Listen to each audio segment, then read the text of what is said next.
All right. Well, welcome everybody. You are in for a treat today. I was going to play George Michael's Faith, but I just figured it'd be too on the nose. So remember, we're Rational Labs. We do consulting, research, and you are in our learning development space where we rock community. See, that's in a darker blue, corporate training, and boot camp excitement.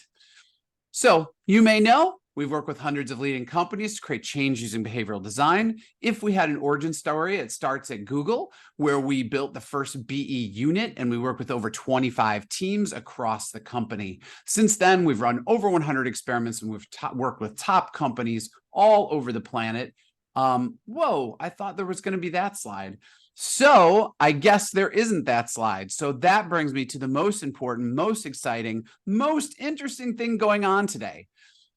You're wondering, what is that? Oh, it is Karen Faith, who is our leading thought genius speaker, power super guest today. She is an ethnographer and strategist whose work has guided teams and initiatives at Google, Amazon, Indeed, the NBA, those people with cool basketball skills, the ACLU, Blue Cross Blue Shield, the Feds, the Federal Reserve Bank, that is, and the Nelson Atkins Museum of Art, among many others. She's an alumnus of the Hyper Island Business Transformation course in Stockholm, Sweden, to which we say "ja" with a J. She has taught her approaches to students at Penn State, Juilliard, KU, Chapman University, and the National University of Singapore. She lives in New York, where she is the CEO and founder of Others Unlimited, an empathy training company. So please try to relate to her plight today, because she is going to teach you how to be more empathetic. Ladies and gentlemen, drop your best emojis for Karen Faith. Ryan, I got to bring you with me. I want that intro everywhere. Thank you so much. I know Brad actually makes me do that for him everywhere. He flies me all over the world, do intros, but what can I say? Incredible. Oh my gosh. Well, we'll have to see what Carl thinks. Carl, yes, I want to know what all of you think. And thank you so much for having me. As Ryan mentioned, my name is Karen Faith. I am the founder and CEO of Others Unlimited, which is an empathy training company. My background, however, is in ethnography. Maybe some of you know of it. So ethnography, this really immersive style of qualitative research, requires that I'm doing work in person with people in the context of their lives, really shadowing them in relevant situations, depending on the research project. And Others, my company, began when I realized that the skills of ethnographic research and observation were not just useful for research and strategy, but for communication and collaboration across the board. And I'm sure most of you know that they are the practical work of empathy, which, few would argue is one of the most vital skills in our industry, but in also the wild, wild world. So today I'm going to share with you a deep case study from my work on how I used empathic research to solve a really complex problem for a brand. But first, I want to kind of make sure that we're on the same page about what empathy is. Oh, I forgot to show you this picture. This is how things used to look before we got on Zoom. So I'm going to make myself a little bit tinier. What is empathy? And if you want to drop something in the chat about your definition, I would love to hear about it. Anyone venture a guess?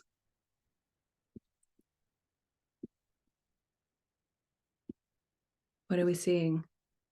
Anybody? The ability to attune to another's emotional state. Great. Putting yourself in the shoes. Yes. Awareness. To live others' thoughts and feelings. Wow, cool. Yeah, these are really, really awesome. So how many of you, when you think of empathy, think about something along the lines of the word same, like feeling the same feelings, having the same experience? Most of us say, I can empathize when we think we've been in the same boat with somebody. But empathy isn't actually about sameness. If we were all the same, we actually wouldn't need a word for what empathy is, because we would all be having the same experiences. The word refers to placing yourself in someone else's shoes because those shoes are different. Learning about someone else's world requires us to be really actively, intentionally a part of it, because our worlds are super, super different. And even when we do have the same experience, we don't experience it in the same way. We can only honor this difference one person at a time. So that's something that, it's one of my more controversial opinions, that empathy doesn't scale. Empathy is a one-on-one practice. What I learn about you doesn't apply to people who look like you or who have the same background. It really only applies to you. And I have to start over with someone else. It doesn't mean that I forget about the things I've learned, but it does mean that I attune to one person at a time. However, empathy is often misunderstood. And in order to kind of clear that up, I want to talk about 3 different types of empathy. So affective, somatic, and cognitive empathy are 3 different types and experiences of empathy that are important to discern from. So affective empathy is this emotional kind. A lot of us have been more familiar with this kind. It looks a lot like compassion. This is the, really caring about someone else, caring about how your actions will impact them. This is like the golden rule in action, that affective kind of tender experience of empathy. Now, somatic empathy, which I call sci-fi empathy, because we only ever see this on like Star Trek and the X-Files, where someone, it's usually a woman, takes on the pain of another person. This is actually really spooky, and it's not fiction. This does happen in real life. It is absolutely a thing. Maybe some of you have heard of or experienced sympathy pains with a partner in labor, or the way that nurses can really get burnt out and suffer a lot from the inflammation that comes from literally absorbing this suffering of others. Somatic empathy is not useful to us as researchers in most cases, with a big exception being physical design. I think it's really important for us to actually walk in shoes and sit in chairs when we're doing that kind of design.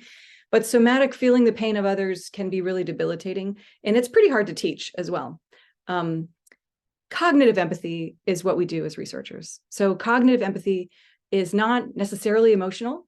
It's not necessarily a shared experience, but it's the practice of learning about someone else's world, of going and looking at things from where they're coming from, understanding the context of their life, and as much as we can, the physiology, the psychology, the spiritual experiences of other people in a cognitive way.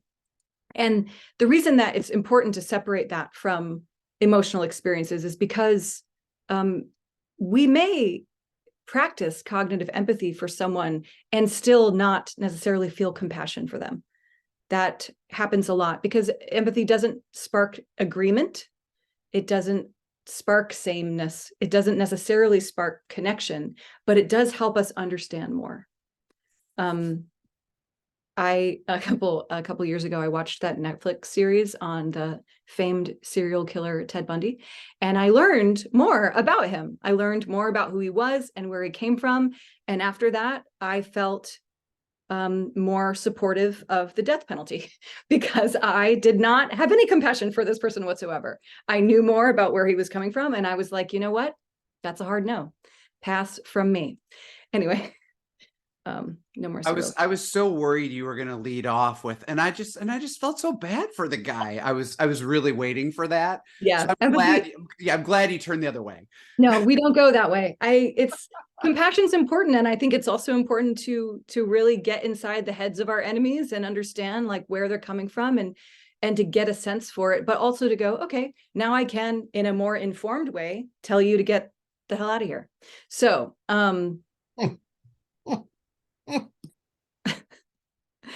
here's where we start. I'm going to give you a little bit of a primer on my empathy practice first. So what I meant, what I said, what you heard, and what you understood are 4 different things in every communication, every single one. So in a good communication, these are 4 similar things. In a bad communication, you've experienced this. They can be in different planets, in different languages, be in different worlds. How many of you know about what it feels like to be misquoted, misinterpreted, or even I think, deeper pain of realizing that I misspoke. I didn't even say what I meant, or what I meant was kind of screwed up. That is all part of a normal communication process. And each of these kind of points of distortion are things that need to be sifted through and sorted out. This is an extremely useful model when dealing with conflict or feedback, tough conversations. It's also just good for regular old relationships. But I use this a lot because it is important for us to close the gap between what I meant and what you understood. because what people understand is ultimately what matters. This is true for brands too. I mean, you could say that what I meant was the strategy, what I said was the marketing, right? What they heard is the kind of impact, and then what they understand is how the brand lives in their consciousness. And that's what matters ultimately. That's the thing that makes the difference. What they understand is what matters. So we have to really know what we're doing and take responsibility for the kind of several iterations away that the landing place may have from where we came from. So another misunderstanding of empathy, when it's talked about in our industry, people are often talking about one of two things: audience research, which we'll talk about today, or compassionate leadership. And both of those are a little bit not quite the thing. Research is certainly a form of empathy practice, and we are going to talk about that today, but research isn't necessarily empathetic, as I said about Ted Bundy. So I once watched a acquisition pitch from a research company claiming to specialize in human-centeredness, and it was 90 minutes of just like full screen quantitative graphs. Not a single face, not one juicy story, no drama, no feelings, no strangely poetic mishaps. They had no insight about the human experience because it was just a lot of data about their audiences, but they didn't really know anything meaningful about the people in them. As for compassionate leadership, I'm a huge fan, but empathy isn't necessarily compassion. As we know, empathy is really about learning and relating more than agreeing and sympathizing. And the way we do that in the practice that I teach is by looking at climate and weather, which are kind of the who and the how of what we are. Climate, just like it does for the outside, it describes our kind of baseline way of being, our beliefs, fears, attitudes, habits. These are the traits that kind of make us who we are, that the things that people can expect from us. And they're probably good indicators of our identity as people, but we don't always show our climate characteristics right away, right? So life happens. And when it does, we respond to it, sometimes in surprising ways. And that is where weather comes in. So weather is the way that we're responding to the circumstance of the moment, right? Like a reliable morning person is not going to feel like a morning person after they've been up all night with a sick kid. A generous contributor may not have much to give when they're going through some stuff. And, your colleague that suddenly has a lot of energy may be newly in love or microdosing or any number of things. We have to understand that all we're ever seeing from people is weather. And we have to go through several seasons of weather with them before we can have any indication of what their climate really is. So I want you to think about what your climate is, like as a person, the you that you recognize, the you that you relate to and feel like is an authentic version of you. And I want you to think about how you feel today, right now, the way that you came here, what you're carrying in your mind, in your heart, and your body. And give yourself a rating from 1 to 10. Put it in the chat, with 1 being, this is the me you're getting all the time, and 10 being, I don't even know who I am anymore. What have we got? Let's see a range of numbers here. Okay, see, already a really deep range. Yes. Oh, cool. So the whole spectrum, we've got it.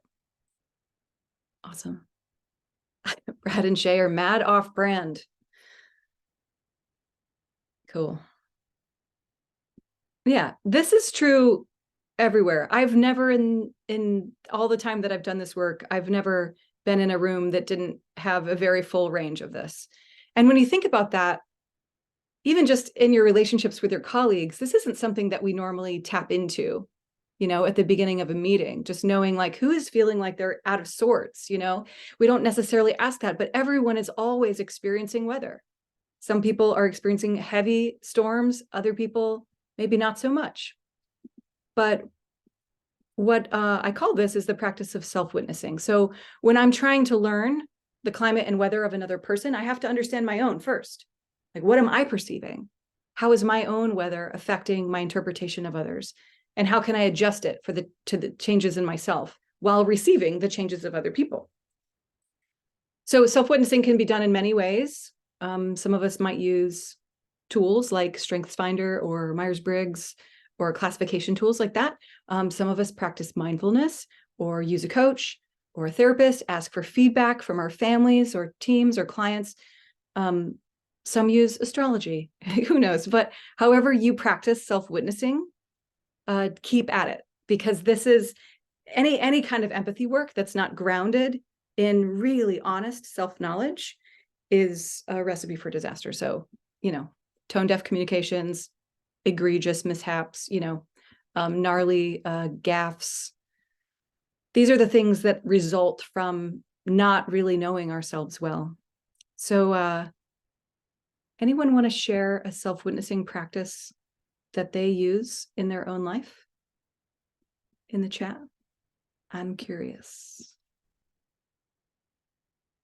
Clarity check-in, that sounds good. Journaling, awesome. Calm app, very good. Yeah, these things are important. Yeah, mindfulness and journaling. Stomach, yeah, my stomach is very talkative as well. Really great, thanks for that. So, I was gonna just jump right into this case study, and now I kind of want to tell you this other thing first, and it might be something that you already know, but I want to talk about when that human awareness is absent from design, because I have a pet peeve, and that's when products or services or brands are designed without this kind of insight. And here's what I want to tell you. Your design is going to tell on you. It is a snitch. Your design will make what you care about visible to everyone. There are no secrets. There are no hidden things. You can't really hide it. And the story I have to tell you is, this is how mad I am about it. I've been telling this story for 10 years, and this product has still not fixed it. How many of you wear contact lenses and use this product, ClearCare? Probably a lot. And if not, you should buy it. It's great. ClearCare is the absolute best contact lens solution. It works the best. It cleans your contacts so well that you can use the temporary ones for months. It gets everything off there. It's amazing. It'll save you a lot of money in buying contact lenses. Here's the problem. It costs more than any other solution, and I'll never use anything else because it is so great. But it works because it has peroxide in it, right? And because it has peroxide in it, you've got to leave your contacts in there for 6 full hours, or it will burn the crap out of your eyes, like really, really badly. It takes 6 full hours for this to kind of, what's it called? Neutralize until it gets to that point. Now, how do I know this? Because I have done it more than once. And apparently I am not alone, because every couple of years, they add another warning label to this bottle. There are red warnings all over the bottle, all over the packaging. The cap is red, but it does no good. I mean, how are all of us missing the literal red flags and making the highly avoidable mistake of pouring peroxide into our eyeballs? You'd think that this happened once, I would never let it happen again. I don't even want to tell you how many times this has happened to me, but it's a great question. How is it happening? And here's the answer. Contact lens users can't see without their contacts in. Unbelievable, right? We're not actually good at seeing without our contact lenses in. And what that means is that we do a lot of our nighttime routine by touch and habit, by the feel of the bottle. And so let me give you an idea of what that's like. Here are the other eyeball products in the bathroom. Feels the same. Just saying, the bottle feels the same. Okay, so my idea is that they should actually design an entirely different delivery system for this thing where I can't mistake it for the other thing, but no one has listened to me about that. So I'm just letting you know. The problem here is multifold. The problem is it's multidimensional, just like a person. It involves psychology, right? Desensitization to a stimulus. It involves behavior, habit and muscle memory. It involves circumstances. The use case is error prone, and accessibility, right? So every single customer definitively cannot see well. But for some reason, ClearCare continues to send this problem to graphic design rather than asking the question, what is our customer experiencing? This is the whole person customer, the physical, mental, emotional customer. That's the empathic question.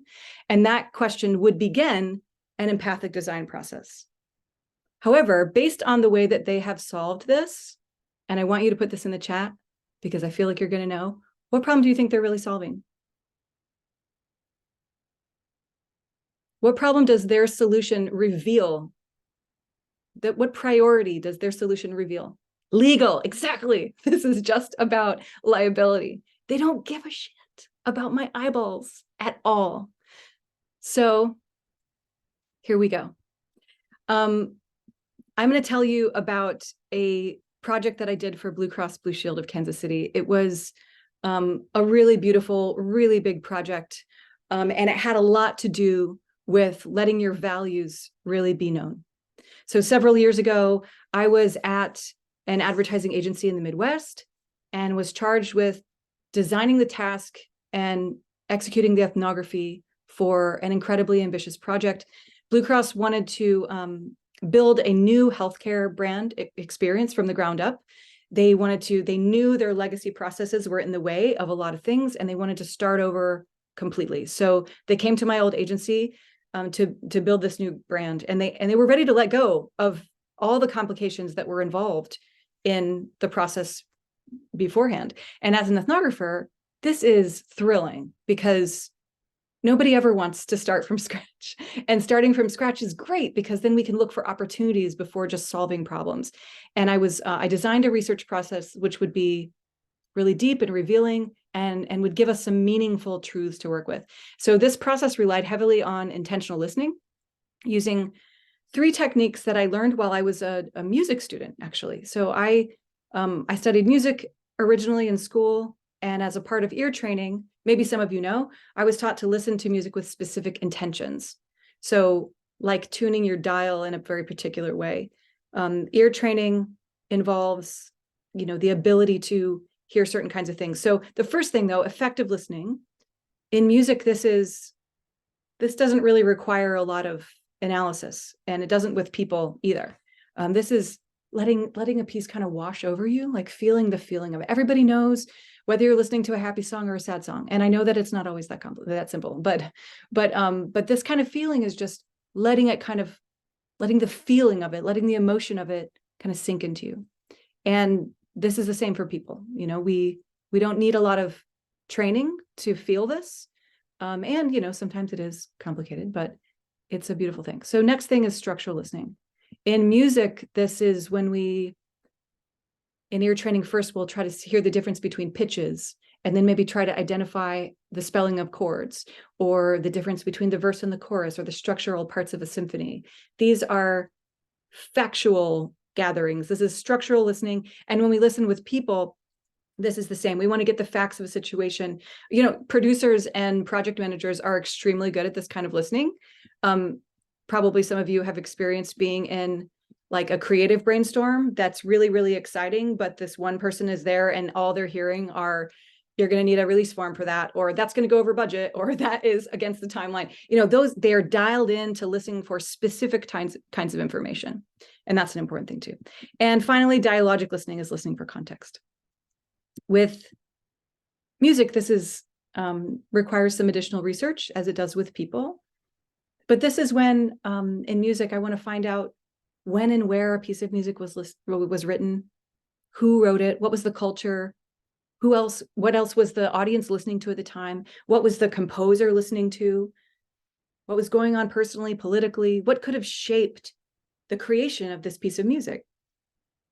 And then listening with that context, you really understand what this is and how it was made. Now, this type of listening allows us to understand a more complete picture of a piece of music, but traditional audience research can often deliver feelings and facts, but empathic discovery, in my opinion, uncovers more context. And so for Blue Cross Blue Shield, I needed to design a research process which would offer all 3 types of this information about feelings, facts, and context. And just a little word on this. because it's something I like to talk about in research. When I'm designing a research process, the first question is about whether we are looking for opportunities or seeking solutions, because the approach is extremely different, as many of you may know. For research, options will almost fall into one of these two categories. And solution seeking, looking for an answer, they have a tight scope. They will often tighten it more as they uncover in order to zero in on an answer. And this type of approach is super great for testing hypotheses, prototypes, or ideas. Opportunity seeking, my favorite kind, they gather input from around the topic area to make connections, to expand. So wherever possible, I try to change a solution seeking project into an opportunity seeking one, which annoys a lot of people, but it's totally worth it. And it's a lot of fun. So, I mean, we can say more about that later. Rather than use a research facility, I decided we would meet people in their homes, right? We're going to get more variables. We're going to open this up. We're going to see more of their lives.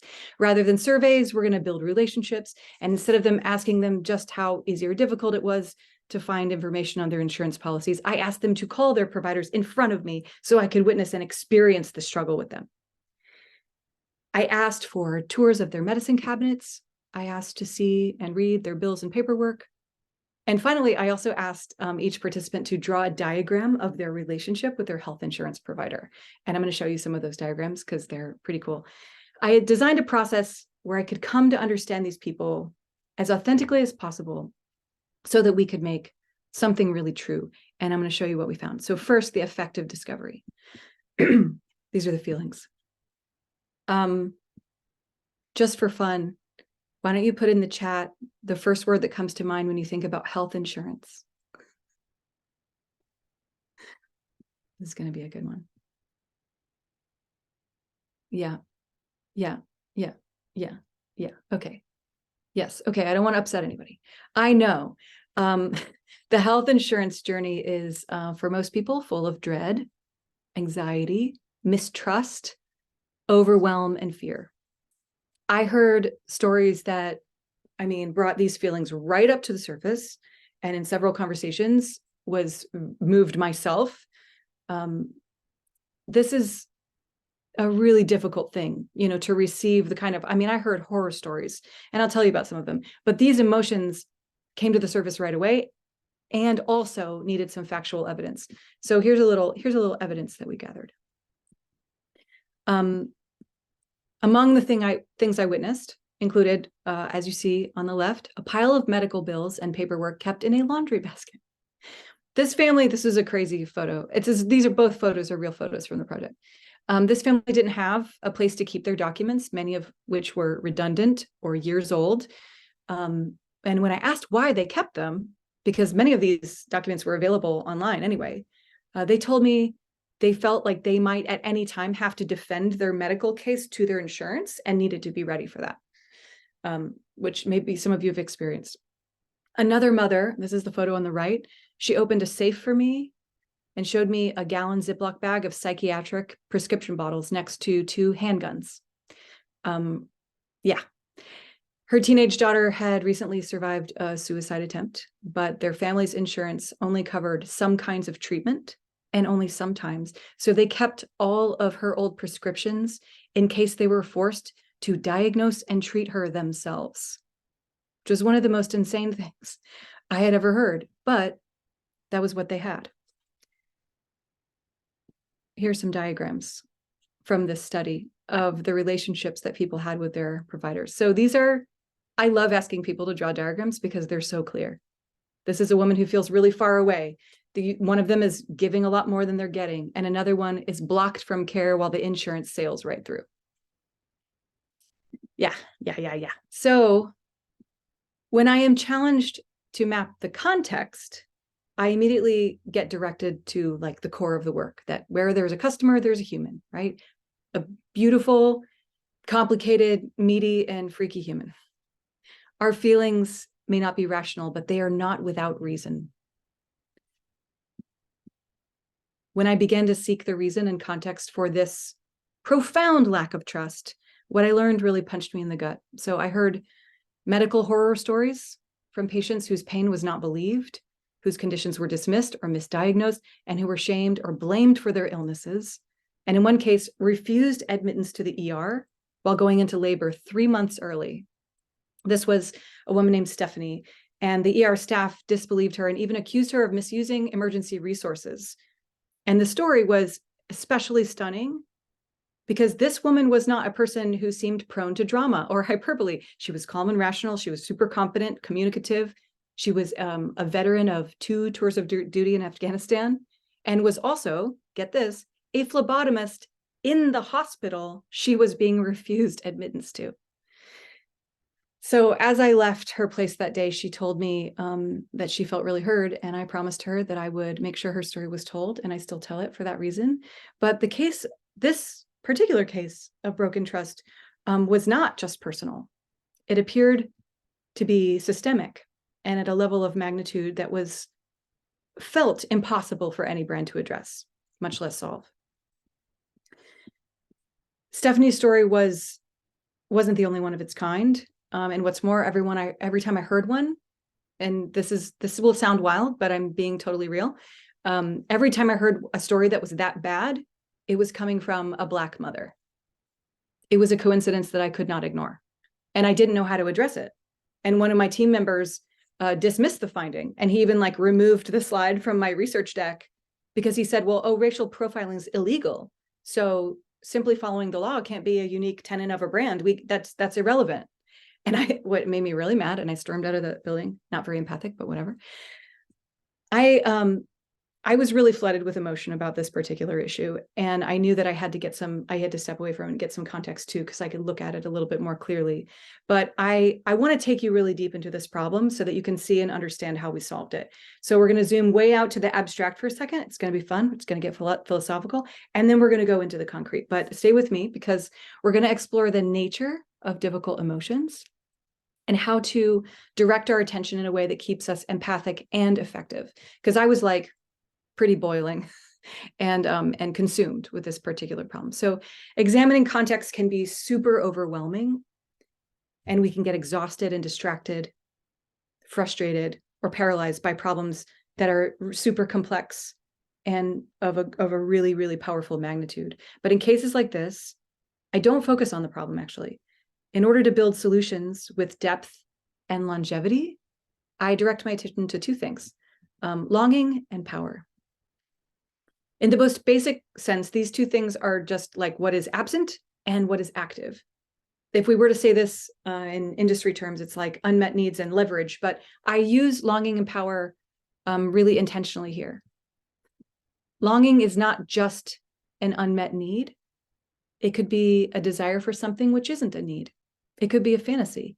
It could be an unreachable state. It could look like nostalgia or ambition. The important thing is that it is desired, and that because it is desired, its absence causes pain, right? Buddhism 101. Desire equals suffering. Thanks for that. None of us are about to stop wanting things, so we need to deal with the longing. And what's more, when these longings are not identified, when they remain unspoken or subconscious, that pain is redirected, and it's usually redirected to something we can more comfortably blame. And in the case of our unhappy customers or disgruntled employees, that is going to be us. So whether we deserve it or not, which is why the longing needs to be dealt with. In the case of Blue Cross, that longing was for real care and respect and personal connection. But before we could solve for the longing, we had to identify the power. So this is an incomplete list of types of power. And power has come to have a bit of bad rap because it's usually talked about when it's being abused, right? But power isn't good or bad. I mean, it's like money or fuel or, energy. It's just this stuff we can do things with.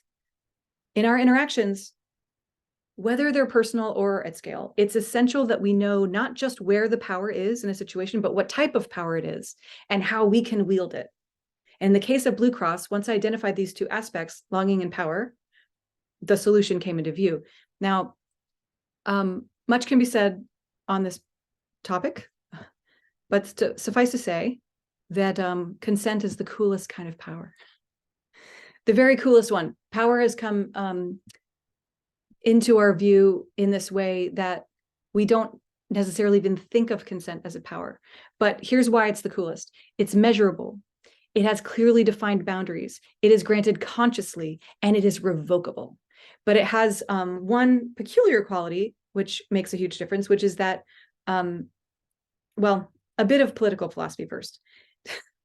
While consent has plenty of implications in the patient-provider relationship, none of them really came up in the research, actually, not directly. What came up over and over was trust and powerlessness. Two things that, when they are together, prompt me to take a closer look. Now, consent as a concept, it's an essential principle of civilization. It's the power that I grant other entities engagement in my experience, and its absence defines violations of all kinds, from the inconsequential, like getting put on an email list against my will, to the traumatic, right? You know the ones. However, consent is not possible when one is being threatened, coerced, or is under duress. And for this reason, I would argue that, and I often do make this argument, that it's impossible for an individual to be in any kind of consenting contract with an entity of unequal power. For example, the government, or a kitten, right? Or the medical industrial complex. I know, that's a lot. It's a lot, but here we are. So I'm not anti-government. Well, I'm publicly not anti-government, nor am I anti-pet ownership.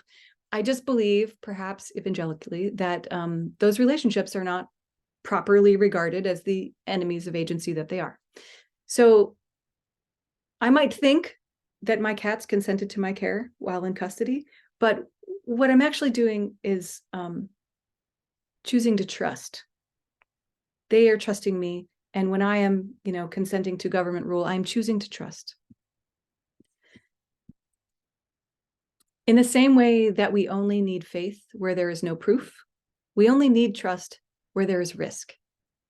And if that risk is potentially life-threatening, consent is impossible. Totally impossible. For Blue Cross, this was really big news because insurance is a three-way relationship between the patient, insurer, and the care provider, and trust is broken at every triangulation. But the provider-insurer relationship, there is a possibility for cooperation and mutual benefit because those entities hold relatively equal power. The patient, though, fundamentally lacks the ability to consent to the doctor or insurer relationships. Their power has been completely removed. It isn't legal to abstain from insurance, and it's possibly lethal to opt out of care. So the patient is forced to trust and save all their paperwork in a laundry basket, just in case. So building trust might work for as a strategy for like a phone company or a shampoo brand, but it wasn't going to work for this because no amount of branding could assuage that level of risk. To make patients capable of consent, we had to rebuild the relationship in a way that returned power to the individual. And Blue Cross actually did a good job of this.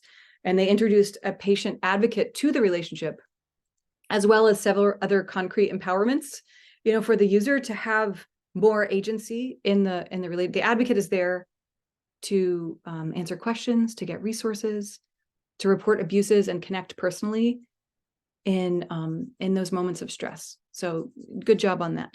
But they didn't get it right because they listened to me. They got it right because they listened to their customers.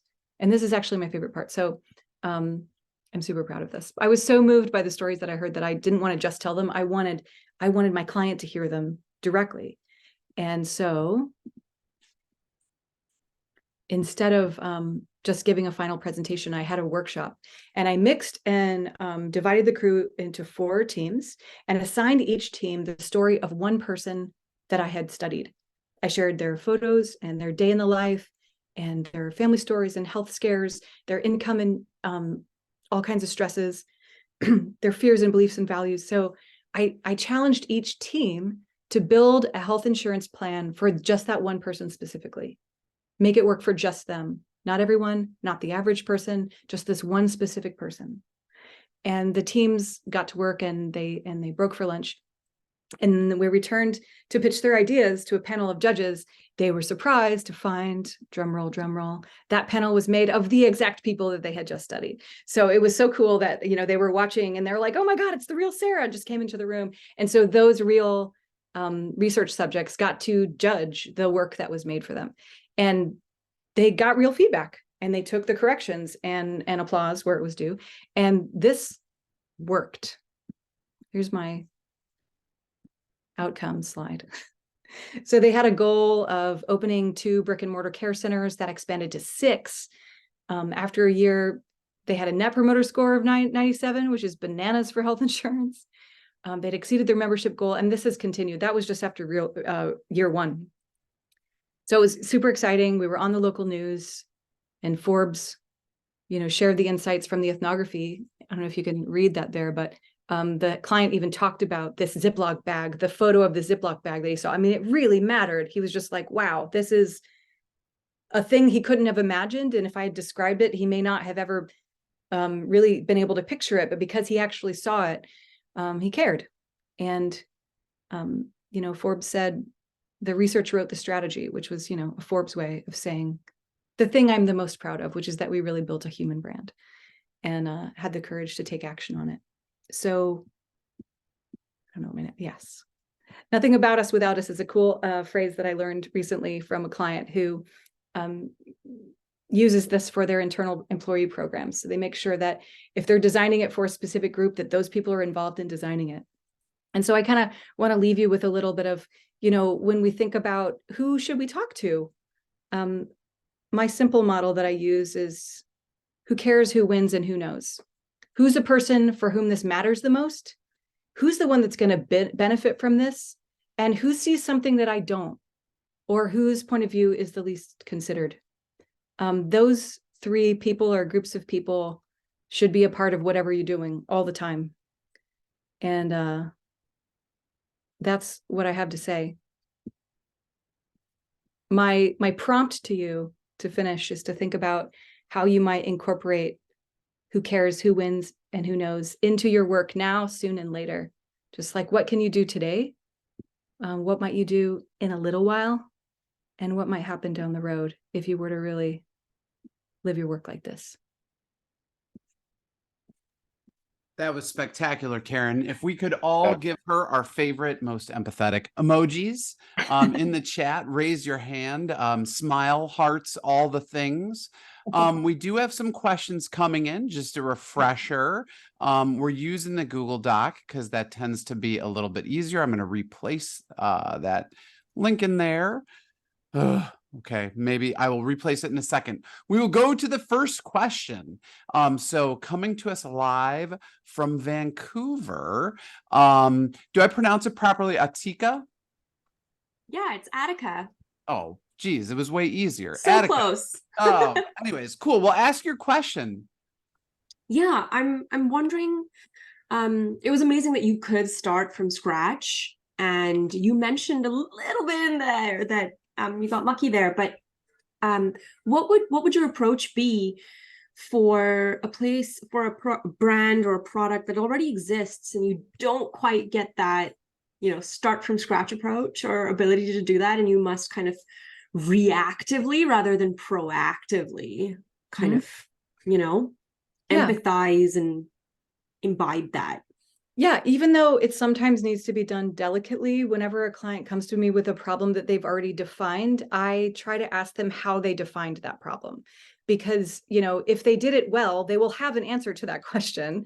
And that might be interesting. Like, I want to see the research, or I want to see what you saw, so I can make sure that we understand the problem as deeply as we can. But more often than not, they don't really, and they think, well, this is just something we've heard about a lot, or it's something that we've, you know, it's been on our mind or whatever. And so I'll usually ask, I often tell them about opportunity seeking and solution seeking, and I'll ask about, would you be willing to expand a couple of variables and look into, and maybe I'll define some, like these 3 areas, because I have a hunch that the solution might be connected to, you know, one or more of these things, and kind of get approval to do a small discovery, which usually will lead to an insight that opens a bigger door. Thank you. That's awesome. Appreciate it. Thanks, Karen. Mm-hmm. Awesome. Any other questions? And as you're typing them in, oh, here comes one. It's from an anonymous rabbit. Anonymous rabbit, what's your name? Uh-oh. Okay, I'm just going to read this to you, Karen, and then we'll find out who Anonymous Rabbit is momentarily. Sorry. Oh, who was it? John Gussif. Oh, John, ask your question. All right. I couldn't type fast enough. I know. I was like, oh, Anonymous Rabbit. Well, now that's your new name. But anyways, take it away, John. Where are you at? Seattle, Washington. Awesome. Sleepless or are you awake? I'm awake. Okay, cool. Coffee does the trick. So I was intrigued by the types of listening, kind of the effective, structured dialogic. How's that? How do you say that? Yeah, dialogic. So those appear to be good ways of listening for current context, like situational context, person, environment, and so forth. Do you use different listening strategies as it relates to people's hopes, desires, kind of where they want to be, right? The progress they're seeking versus just their current situation? Sure. I mean, that's a way I think of digging into longing, and that has to do with just, discussion guide design of what kind of questions do I ask people about, the life that they imagine for themselves, and you can have a lot of fun with that depending on what the nature of the study is. But absolutely, I think the way that a person views themselves is an essential part of their world. That's for sure. Does that answer your question? I'm not sure. So the context of your context of longing and power. Yeah. Kind of more desired, more of a desired state. Yeah. Yeah. So I might sometimes, ask people in a number of different ways to tell me, like, how far do they feel their life is from the life that they want? And what does that look like? What things that they would change? Kind of depending on what I'm after, but I think that longing is an essential thing to respond to, that I think about even whenever I'm receiving really difficult emotions from people in interviews, which happens a lot. Instead of responding to the, the anger or the fear or the anxiety, I ask myself, what is this person longing for? And how can I respond to that longing? And this works actually, by the way, in conflict resolution as well, even just with people. When someone's coming at you with some vibes, it's just like, instead of, why are you mad? It's, what is this person longing for? What is it that they really want? And sometimes a guess will get you a long way because it shows that you're caring. It shows them that you're caring about it. Love that. No, that's awesome. Thank you so much. We're going to do, so this always happens, Karen, like we get at like the 7-minute mark and then people start typing questions like crazy. There is no prize for this interlude though, but I just want you to note that Shay and Brad are at a live Irrational Labs retreat. So they are actually on the rooftop in San Francisco. And I just want to highlight that they very much look like some sort of album cover. So we would like any names for their album, what you think their hit album is, in the chat. What are they longing for, ladies and gentlemen? What is the Shay and Brad album? Interlude complete. With that, we're going to go to Nick in Madrid. Are you there, Nick? I am here. Awesome. Tell us what's on your mind. Well, first of all, I didn't come up with any questions earlier because it was so intensively interesting. That's why all questions are coming afterwards, I think. About questioning, it's really important not to lead, obviously, sort of place emotions or feelings in people's heads. What kind of questioning and question words do you ask? And how do you kind of scaffold them for the answer? What an example would be, was it John before? Yeah. So you mentioned, how far away are you from the life that you would live? Now you could get lots of different answers to that, using numbers or words. So just a little bit around the context and how you gather information in a non-biased way. A framework that, oh wait, hold on, I got to respond to the last thing you said too. But I have a framework for for designing discussion guides, and there are 4 different. I kind of outlined 4 different types of questions. There's like closed and open questions, which everybody knows about. Those are pretty straightforward. And then questions that I call poetic questions. When this is when I'm asking the subject to do some creative amount of interpretation, where I say something like a simple one might be, if you were a tree, what kind of tree would you be, right? This is like or I ask them to draw me a picture of what it feels like to be you today. This is where I'm asking them to do something creative. And I love asking poetic questions because they are so, you said in an unbiased way, and I'll say they're not unbiased, because there's so much interpretation on both ends, the way that they're interpreting themselves and then the way that I'm interpreting what they've made for me. So bias as a whole is also another topic, but I don't often work super hard at being objective, because I'm less interested in whether something is factually true and more interested in where it's useful in opening a new door of inquiry. So if I hear something from someone and I interpret it in a certain way, it's like, okay, let's explore that more, and we can explore it. And then when we get down to choice making, we can kind of verify some of these findings. But in the beginning, especially when we're doing opportunity seeking, I try to ask the most open and poetic questions I can in order to see what kind of person I'm dealing with and how they process their world. I have a workshop available if you're interested. There's a whole workshop on questions. No, that's awesome. Thank you so much. So Nick, that was a hard act to follow, but Wes in Dallas definitely is going to follow brilliantly, right, Wes? Oh, thanks. I'll do my best. Okay. Yeah, thanks, Karen, for some very insightful. I agree with Nick that part of the reason the questions came in late is because I was taking notes frantically, despite the recording coming out. Would love to hear your advice on, you mentioned you do your best to like move solution seeking inquiry into opportunity seeking. What kind of strategies do you use to do that? And then sort of a follow-on related question is, how do you convince leadership of the ROI of opportunity insights when they gravitate much more towards solutions? And like, I want to know if this solution is right. Yeah. Well, some of this has to do with the first question, which is just asking them, how are you sure this is the right problem to solve? And if I can get insight on how they came up with that as the problem, then I can also ask, can we dig in a little bit more here, here, and here in order to really define what this is going to be? And so I don't want to dismiss the problem that they think they have, but to say, in order for me to solve that, I might need to know more about, these other things on the periphery, and that might open the door for them. As far as convincing the ROI, I hate that. And I'm not great at it, but I have often used this Blue Cross study as a way of helping them understand why it works and how it works. But honestly, I find that if I have to convince a client that it matters to pay attention to humans, they're not a great client for me to begin with. And they don't usually want to work with me anyway. So thankfully, my clients usually already believe in the value of it. Thank you. So, Karen, thank you, Wes. Way to represent Texas. Do we have time for one more question, Karen, or do you need to wrap up? Okay. Last question from Florin in Guernsey. I'm assuming, isn't that in the UK? Please school me up, Florin. Yeah, you are very correct.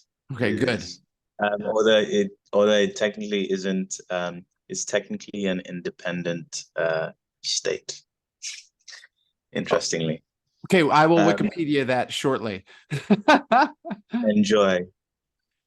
It will send you to sleep. Right. So, Karen, thank you very much. I had kind of a question about longing. First of all, I understand what you shared with us about seeking to understand and to serve, like longing.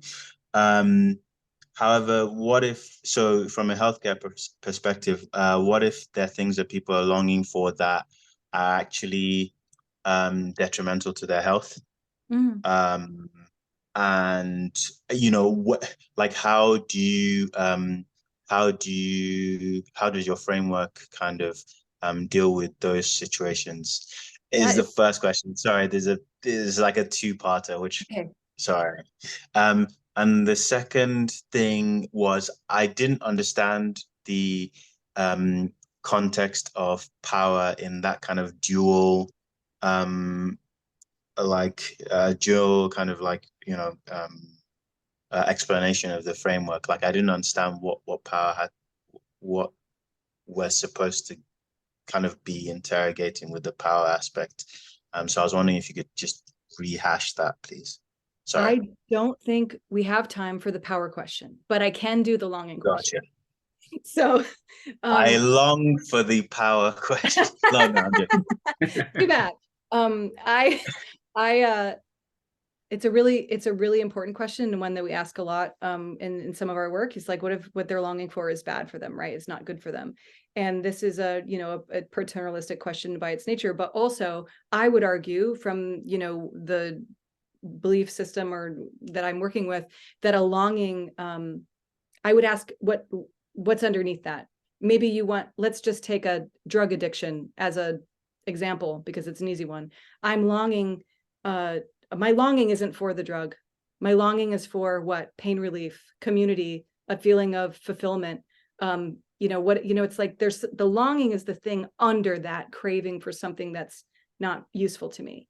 And that I think the craving is different than longing, and wanting is different than longing. Longing is for that really, really deep need. And that's always going to be a human level kind of core value, core need, core emotional, spiritual experience. And I don't think that those things are usually or could possibly be unhelpful for us.